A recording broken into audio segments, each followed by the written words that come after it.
things could get a little bit dicey when it comes to bans.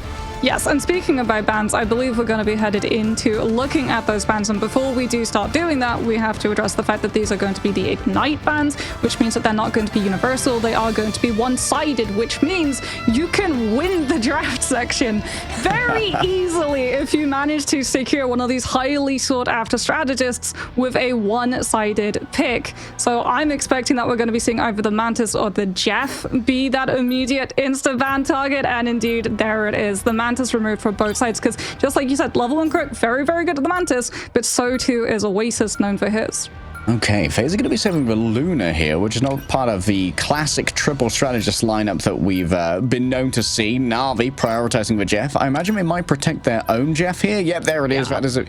This might force FaZe to go for something like a Venom ban. Venom ban. By like Shenanigans team up. Well, it's going to actually be the Ultron that they remove, first of all. They do have another ban before Na'Vi get the opportunity to protect, so this could be where we do see that targeted Venom ban come on out into that mix. Ultron at least means that flyer compositions, things like the Human Torch as well as that Phoenix, are going to be a little bit weaker, as we can see that Na'Vi has actually targeted out the Human Torch, because Smashnez, the recent pickup for FaZe, was known for his Human Torch, and it would have been one-sided Human Torch Ultron if Na'Vi hadn't taken that off the table. Yeah, that was a must ban, especially given that Smashnez gets so much value. Oh, with Venom here as well. Is this going to be a Venom ban? It feels like it has to be. Double links. You don't want to deal with both Similar Shenanigans and Soul Bond. That's a lot of brawling potential, especially on Celestial Husk. And one of the things we need to talk about as well is the fact that Adam gets a lot of synergy with Jeff, in that Jeff's bubbles deal with Adam's one weakness, which is a lack of mobility, by giving him some speed. I feel like this has to be an Emma save now. Because, yeah, I was going to say, you need the Emma for the Diamond Form. You know that you don't get another ban selection, which means that the Venom is guaranteed to go through, so you have to save the ammo, which means that if the Venom does decide to go hyper aggressively towards your backline with that Jeff, you at least have the Diamond Form and the Carbon Crush cooldown for the Venom to really have to dance around, potentially force out a soft dive or a disruption, so that instead of looking for dive to actually hit and find a pick onto the backline, the Venom first has to go in, force out the Carbon Crush, get out, reset, restage, go back in again, which then allows FaZe much more time to adapt.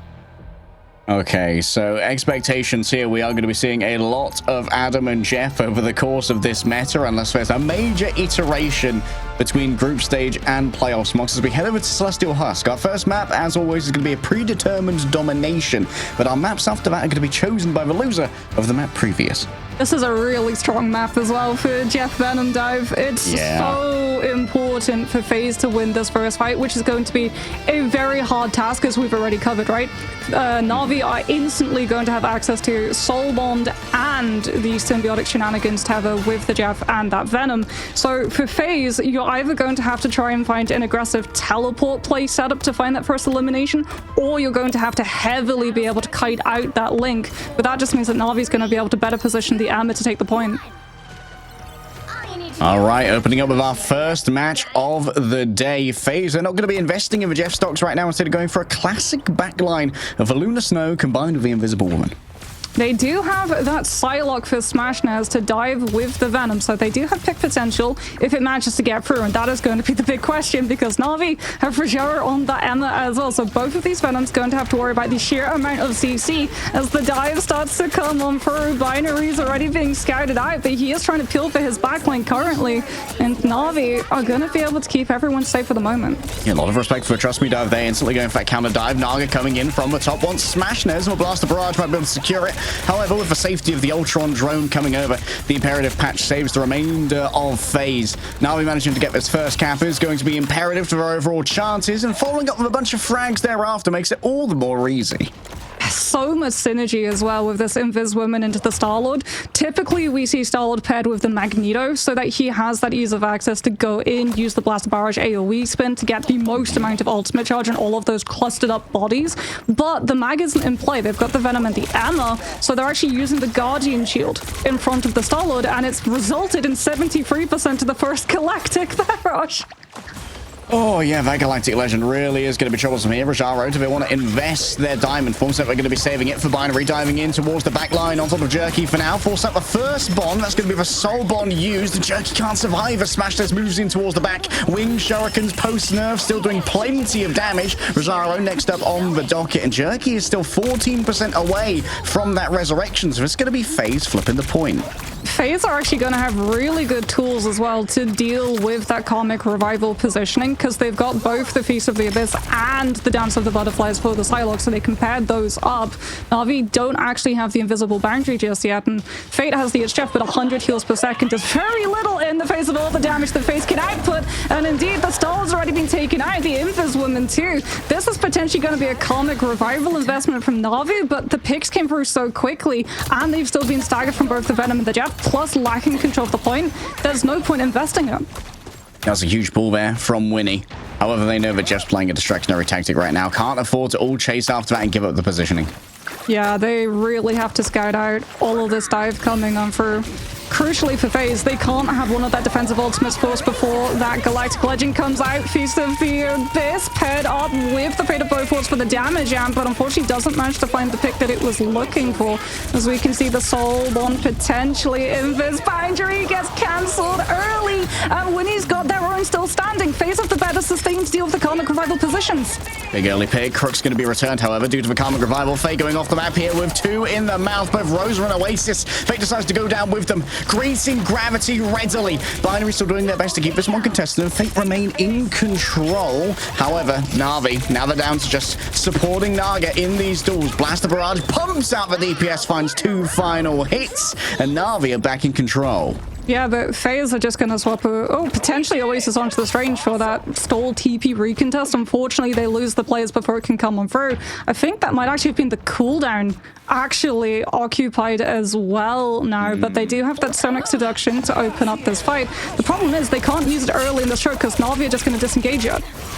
All right, early grab there coming through onto Binary, force out the Symbiotic Resilience. Nice Soul Link coming on through to make sure that everyone can share out the damage, but still it's too much for Rajaro to stand up to. Rosa, Smashness combine early, but now the remnants of Na'Vi, 3 players remaining. They should have themselves still some Symbolic shenanigans to play with, and you can see that it's giving over additional health here to Naga. Plenty of sustainability. Fate just using that Joyful Splash as best they can to keep this one sustained. Rosa's been found in the edge. Na'Vi has managed to clutch this up with only 3 players. Huge from them. FaZe getting back into control, though, means that Na'Vi are no longer going to be accruing that percentage, and the stalwart beacon of meat that is the Venom is going to make this one all the more difficult to try and break on through. Feast of Abyss doesn't get too much. Naga floats above them all. Galactic Legend tries to write their own story of victory, but a little bit of patty cake between the strategists keeps them up and kicking. Smashner is not so lucky as they're too far away. The invisible boundary is drawn on up, and a Venn diagram of healing is interposed upon the point, Mox.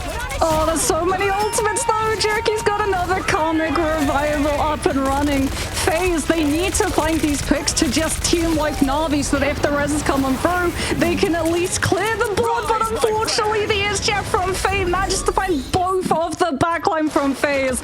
And that is going to be the fight over and done with, I am sure.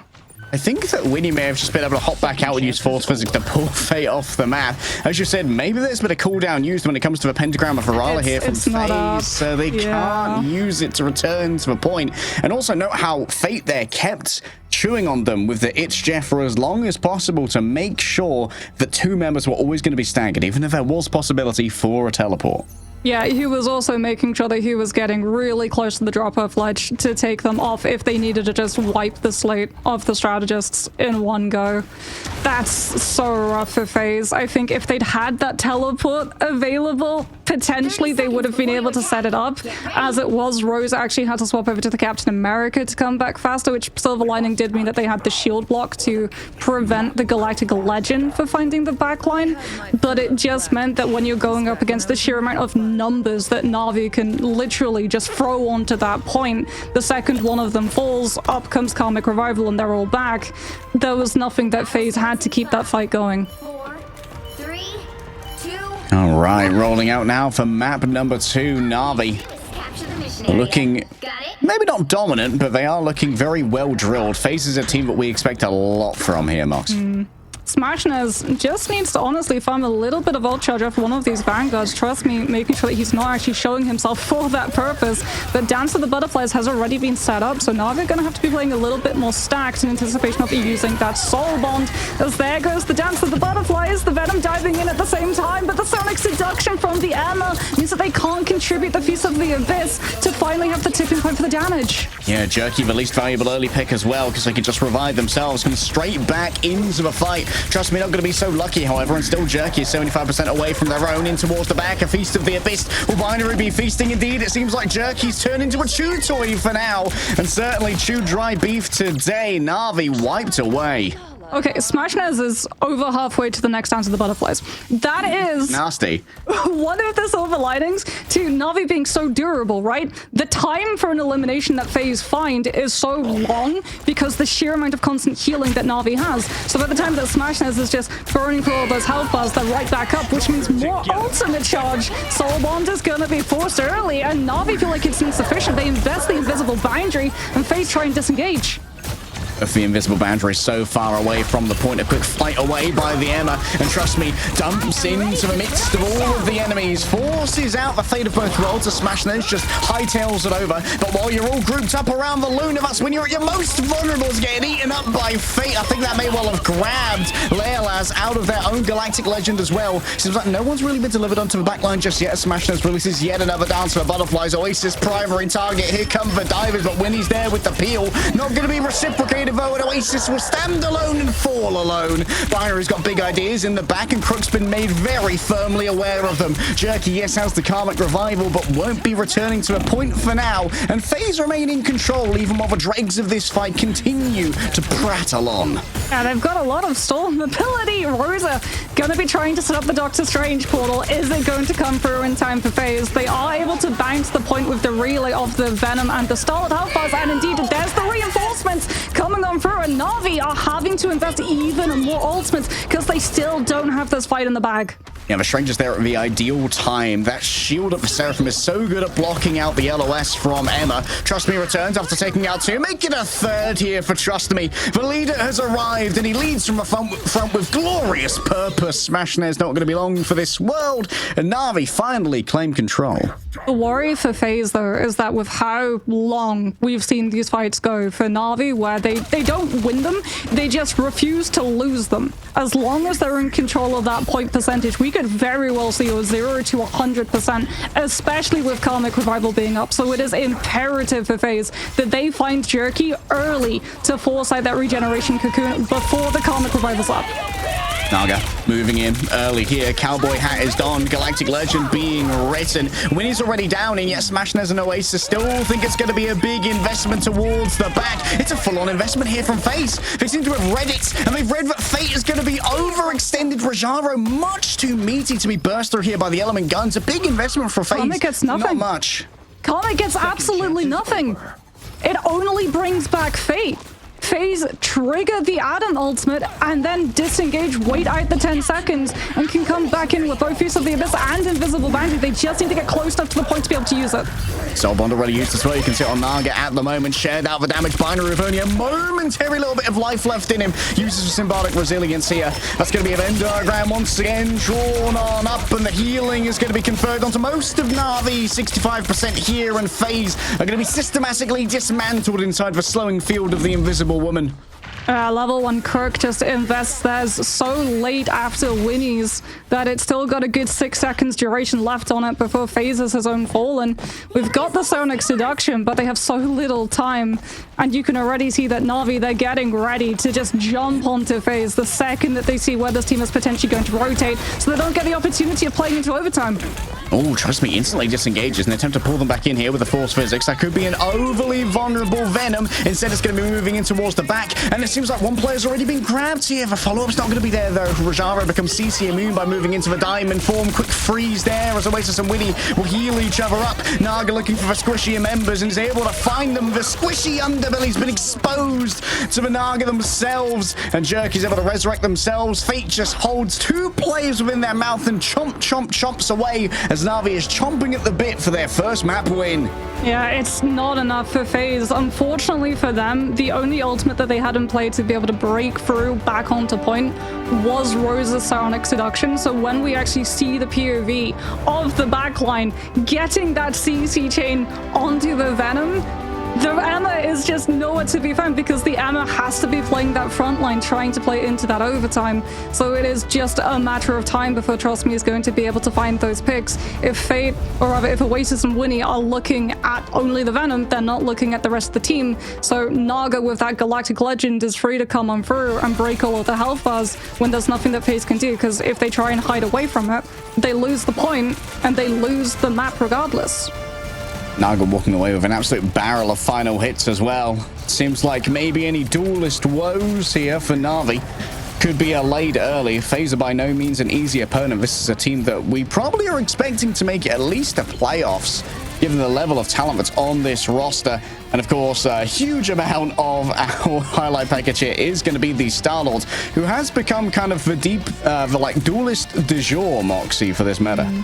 I mean, FaZe had a really good play where they were able to bait out Jerky's entire Karmic Revival for just rezzing a Jeff and then disengage, wait out 10 seconds, because 10 seconds is nothing. It's a fraction of time in comparison to how long we know some of these Jeff, Venom, Adam, Invis sustained fights can go. So it was really, really smart from FaZe. Just cut their losses, make sure that the point percentage picked up wasn't enough to be just an absolute assassin in terms of that overtime timer that they worked against. But unfortunately, every single time they had to play into retake, they had no idea where the Jeff was, no idea where the Venom was, no idea where the Adam was poking from. And if you take time to clear one of those angles to look for one of those pieces, the others then find far more value in terms of either the poke or the dive setting up before you're ready to deal with it. Well, there's going to be plenty of dealing with it to do in map number 2. FaZe is going to decide where we go, and we're going to have a little bit of time to do that during this break.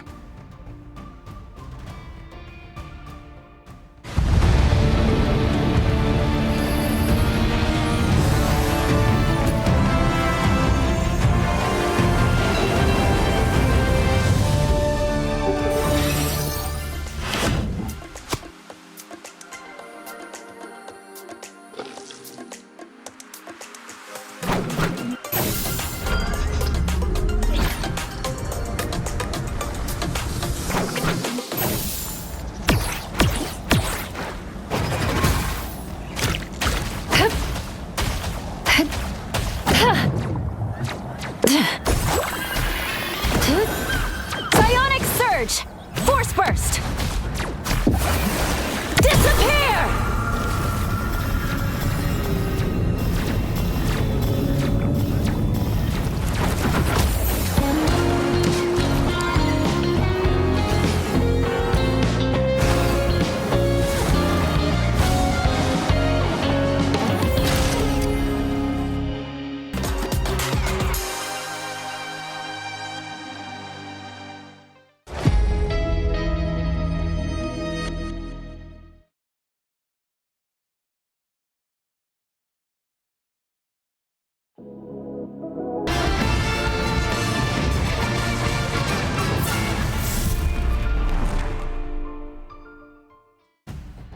Natus Vincere, born to win, and it certainly seems like they're on their way to another potential title here as our reigning world champions take their first map in Ignite Stage 2 against FaZe, Marks.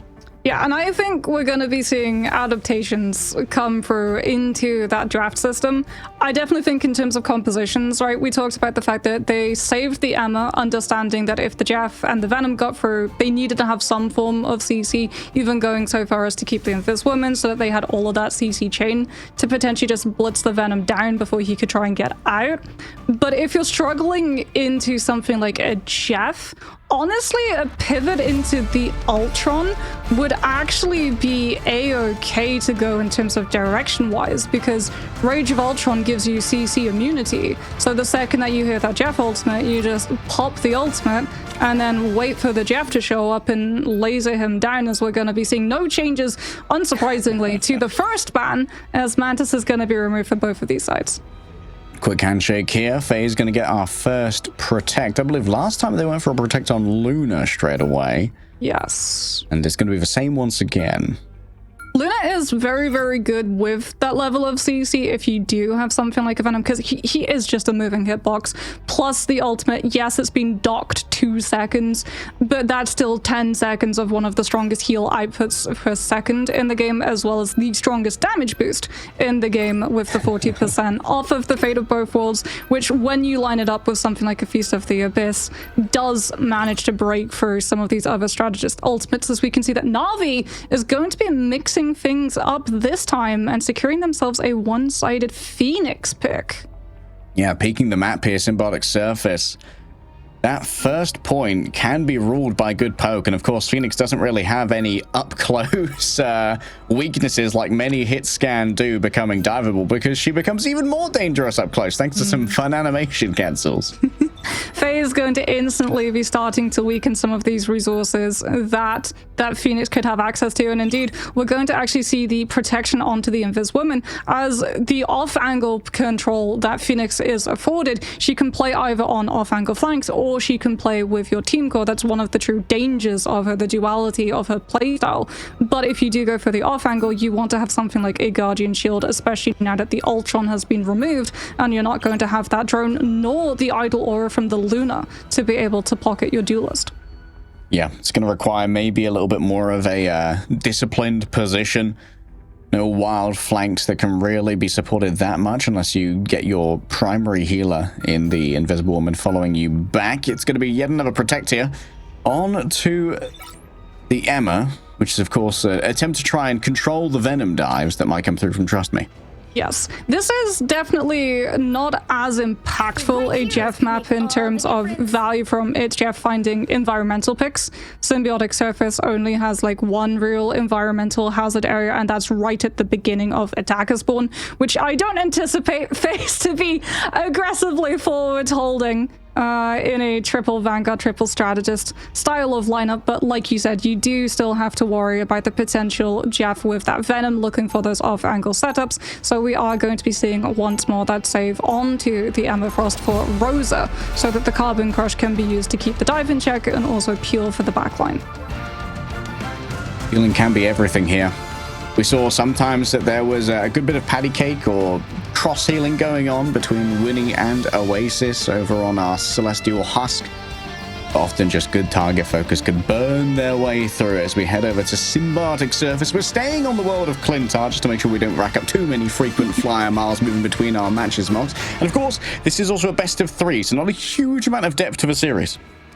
What composition are we going to see coming on through? As we do actually have Na'Vi. They didn't get access to the Human Torch, so they don't have 2 flyer angles to be able to control, but they have actually put Naga over onto the Bucky, so that Winter Soldier is going to be coming on out and punishing FaZe if they want to try and either stack up or look for some off-angle controls. With the sheer amount of ultimate charge that you can pick up from these tainted voltages early on, you can see Naga just sending it essentially on cooldown to try and build up to that first Kraken impact.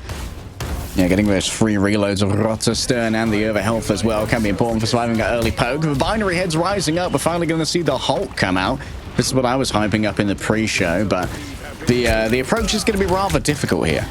Yeah, they've got to take their time. You can see through the silhouettes. FaZe slowly developing these angles. They can't go for a full main control because they just feed into the amount of spam pressure coming through from both the Phoenix, the Loki, and the Winter Soldier. But because it's taken them so long to try and control this high ground setup for their Namor, well, Na'Vi just get impatient and walk forward. And without the buffers, that backline is incredibly vulnerable. And trust me, just absolutely slams them into the ground. Yeah, the no-look disengage also punished there with a double spinning kick into the corner of that box. That's a huge amount of burst damage to try and deal with. And Na'Vi just claim all of this space back yet again, so FaZe are going to have to do all their homework to work these angles. FaZe, because they're playing split too, Winnie's not actually getting all that much ult charge generated. Normally we see Invisible Boundary come up incredibly quickly with how stacked a lot of these players are, but FaZe are trying to control both main and that high ground, which means that Winnie's ultimate charge is being drastically decreased. Yeah, Naga just standing on business on the point at the moment, just peppering down Oasis. A headshot from Matt Rotherstern, even at range, very difficult to try and deal with. Binary already down pretty low, but when he's on the case, building up towards that ultimate, Rosa desperately needs a little bit of triage here. In towards the back, Naga going to be hit. Oh, what a great Guardian shield. Naga gets on the other side of it to avoid being slammed down by Giganto. Smashner is punished for such audacity, and FaZe are having trouble breaking open the well-sealed can that is first. Oh, they don't want to get a stagger right now. They've got 2 minutes left. They are coming in with both of all of their strategist ultimates. They've got 3 of them up and running. It's likely going to be a Rage of Ultron to try and break into the mix. But I mean, Na'Vi, if Rage of Ultron comes out, Rajara is going to immediately react with Meteor M, and then you could line up Jerky's Endsong Inferno, which means that the strategist lineup has to be incredibly clean to hide from all of it. There's the Rage of Ultron, and it's in this boundary. Instead, Rajara and Jerky feel that they're not going to be able to get a good setup of a combo, and it's in this woman fist too. Yeah, when he gets the laser ultimate there, but actually gets picked off due to good target focus. No idea where that whole Gwen, I think, grabbed by a bionic hook. Out comes the Meteor Red, maybe an attempt to try and smush the Luna, but both of them miss as Oasis gets out of the LOS. Jerky finding themselves exposed for a moment. Multiple players mind controlled. The feminine wiles of Emma proving too much to try and deal with. What a metallic bulwark coming through from the Magneto. Rajaro making sure that Fate is not going to be in a bad position. Level 1 Crook was peeled for, and Na'Vi holds strong without a single tick given away. Oh no. Oh, the stagger pick onto Oasis. They're going to have to wait for the Luna binaries onto the Venom just to try and touch, but you have to worry about navigating through not just a Winter Soldier, but also an Amaranth. They've clocked it. They know that there's a Venom trying to flank around that left side, and you can immediately see the Winter Soldier getting into position to look for the hook, and he finds it, but he doesn't get the Trooper's Fist, crucially, and Binary makes it out with his life. Disgusting mechanics from Naga, as usual. In towards the back, that's going to be an early Sonic seduction. Binary going to be forced to move away, but pushed into an awkward position after using that symbiotic resilience. Will have to slowly crawl back to their heels and beg for a little bit of sustain. Leola's taken out elsewhere in a 1v1 versus Rajara. A large health pool for Magneto, making them a potent 1v1er. As Smashness is caught by Jerky on the disengage. Didn't have LOS from their strategist or something else besides. Naga towards the back, punished for the audacious play, but so to a FaZe punished for being nowhere near the point. They were scared away by the magnanimous gaze of the Winter Soldier. And Portal just doesn't come through in time again. It's too late. The first round, it was too early. This time around, it's too late. Na'Vi just did such a good job of policing every single potential rotation that FaZe could have made. I am actually very surprised that we didn't see an attempt at a Doctor Strange portal early on, after they identified that Na'Vi would just play incredibly split, with the Phoenix and the Winter Soldier both being able to interchange, holding main and high angle, and then swapping their positions too, so that when FaZe walked one way expecting what they previously thought in the last scrap, they then found the problem that they were trying to rotate away from in the current. Naga, the only casualty on the team. So we can assume that he is getting benched for Crisis if there is a map number 3. Seeming unlikely though, Na'Vi looking impenetrable on the defense here. And you need to get 54% here to walk away with a quick 2-0 in their debut game under the brand new banner. Yeah, FaZe can't afford to put a foot wrong. They've got so little tick percentage that they can afford to give up. But at the same time, if they try and go too aggressive and they find themselves losing numbers, Na'Vi are just going to be able to set up a closer and faster next fight. So it really is going to be about marking the composition that you're up against, trying to control those angles, and not allowing Na'Vi free, full control to walk onto either the objective for free or one of your strategists. Okay, trust me rolling forward here on the group. This may be an attempt to get a bunch of space for free as the Vanguards become a little bit more trepidatious being walled in. It's fortifying. They're fortifying themselves, then they're going to farm ultimates in this small room. FaZe can't overextend. They can look for pulls and potentially burn down those Groot walls, but if a Groot wall falls, an Emma Shield takes its place instead, and off of the back of all of that, they're just going to start threatening point presence.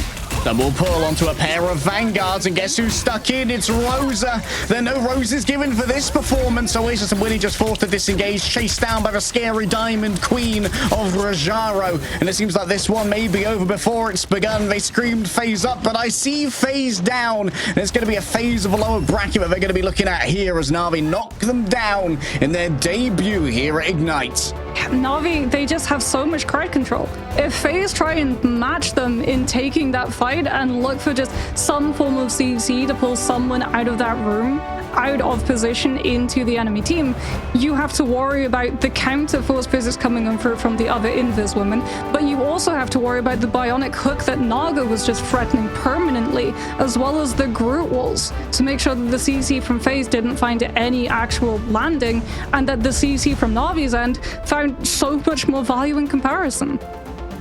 0 final hits from Trust Me. Can't say I'm anything but disappointed, man. What a performance there from Na'Vi.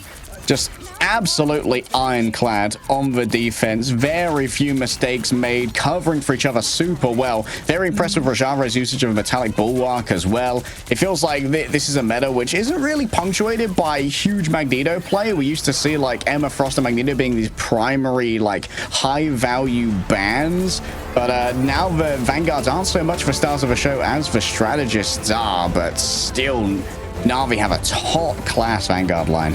Yeah, the thing about Na'Vi is that mechanically they're insane, but their minds, they're probably the smartest team. Like when they won against Envy in our mid-season LAN, it's because they had the better drafts and they approached the fights in a smarter way. We saw all of these adaptations coming on through. Level 1 Crook literally birthed the flank invis Loki dive playstyle, which then punctuated so many of ranked games for a good month or so afterwards. And you can see how they approached that symbiotic surface. They went somewhere that so few teams on attack actually decide to go, but for them it worked out with the amount of point percentage that they actually needed, because there was no opportunity for FaZe to give up point control. They couldn't actually try and restabilize behind the point and give away 2 ticks. They had to constantly scrap over control of that position. So instead of going for that like right side, getting boxed in, losing the players, and just being essentially bled to time bank burnout by the attacking side, defending side rather, Na'Vi understand that it's going to be an all-out brawl, and if that breaks out, they're in a better position to take it.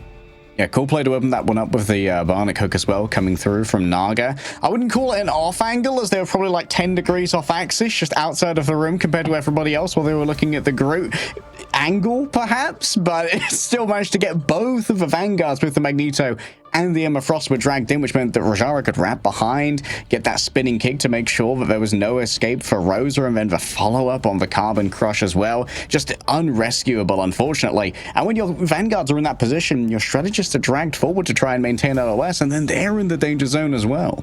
Yeah, and I mean, you're also up against a Groot. So if you try and play your strategists safer, they'll be safer, but the rest of your team are going to be cut off from them entirely, because strategists don't have all that much damage into breaking Groot walls, because you don't get critical shots off of it. So yeah, Luna in a 1 versus 1 can find the critical headshot damage. Not against a Groot wall. You're gonna be that clapping for a very, very long time.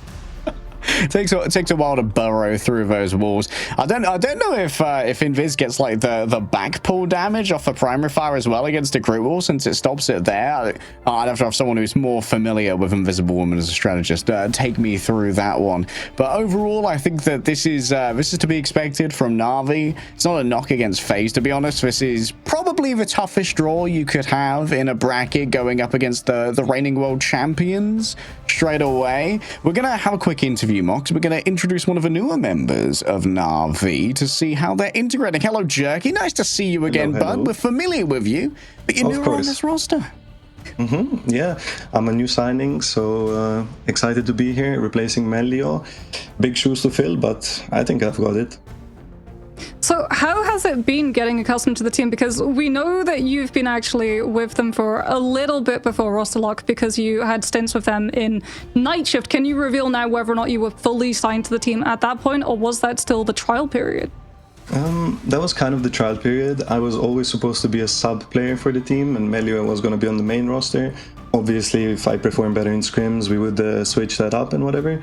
But there were some news with Melio leaving recently, and then everything kind of shifted. But yeah, I was signed with them even before. Yeah. We're seeing a lot of action from you, Jerky, on both the Ultron in Night Shift and on the Adam as well. Were those newer additions to your hero pool with like the changing of the meta, or had you had a bunch of hours on them previously? Because we knew it was more of like a Psylocke prodigy. Yeah, exactly. I never really had hours on Adam or Ultron, so that was quite an uncomfortable pick in Night Shift. I think that showed in my gameplay as well. But now we put in way more work into it, and I think it's getting very good, very fast.